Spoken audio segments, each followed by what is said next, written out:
Join me as I take on the challenge of exploring all the amazing sights of Belfast in just 3 days, uncovering its rich history and stunning attractions.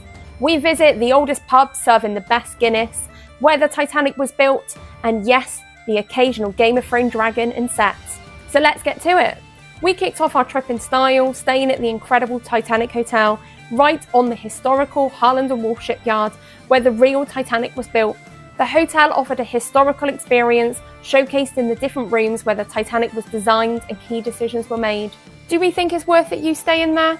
Check out our full Titanic Hotel review video.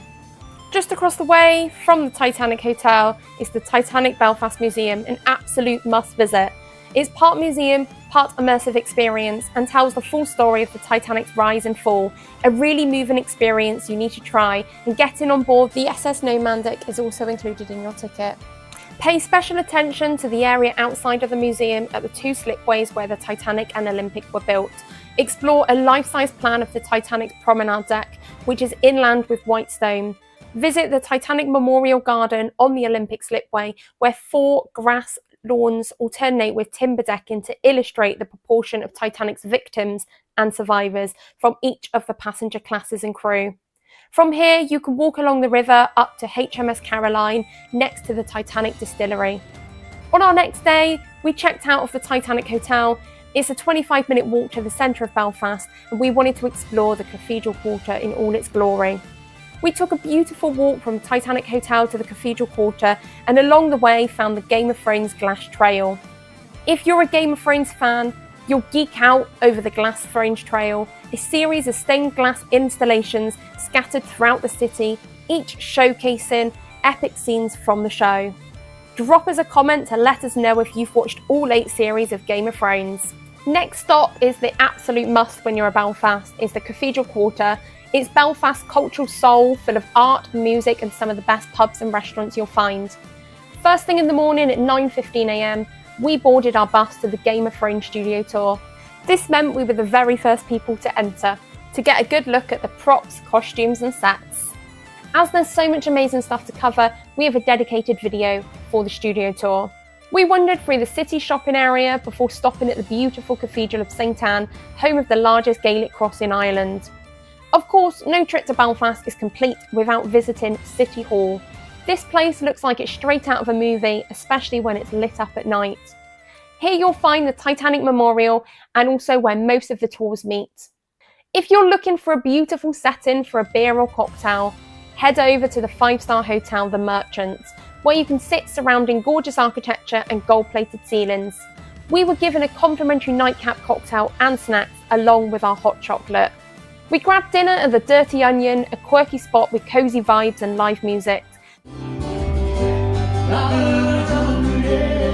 They have 2 bars, the Yardbird restaurant and one of the biggest beer gardens in Belfast, set in a stunning building from 1780. At the Yardbird, they serve seriously good rotisserie chicken and loaded fries. They also offer a vegan burger, which was so tasty. After, we headed to Bittles Bar, one of the oldest, smallest and quirkiest pubs in Belfast. There we tried our very first Guinness. Our verdict? Smooth, dark and surprisingly creamy. A few locals told us that Guinness is much better in Ireland than anywhere else in the world. The next day was all about the Irish countryside and the Game of Thrones locations. We took a full day's coach tour with City Tours Belfast. We hit the legendary UNESCO World Heritage Site, Giant Causeway, and walked the red route along the cliffs, which offered stunning views of the causeway and sea. They also offer a bus if your legs are too tired. As part of the tour, we also explored the epic Carrickfergus Castle and Harbour and walked through the Dark Hedges. Did you know that the Dark Hedges is actually in Game of Thrones? It's seen in the start of Series 2, where Arya and Gendry are travelling north on the King's Road towards the Night's Watch. As well as visiting a few of the harbour towns, the day was a 10 out of 10. Here's a bit of fun for you. Legend has it that an Irish giant called Finn McCool created a causeway to get across the Irish Sea to face his rival, the Scottish giant Bernardona. Following their fearsome meeting, Bernardona ripped up the causeway as he led back to Scotland, leaving what you see here today.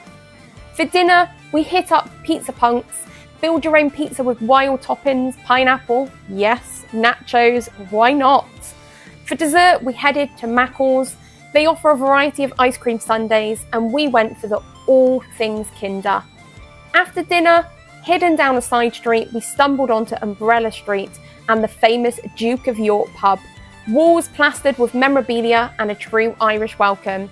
And then we found the pot of gold at the bottom of the rainbow. So from Titanic tales to throne legends, historic pubs to modern street art, Belfast totally blew us away. If it's not on your travel list yet, add it. If you enjoyed this video, check out our other locations. Please like, subscribe, and leave us a comment with any locations you'd like us to cover next. See you next time.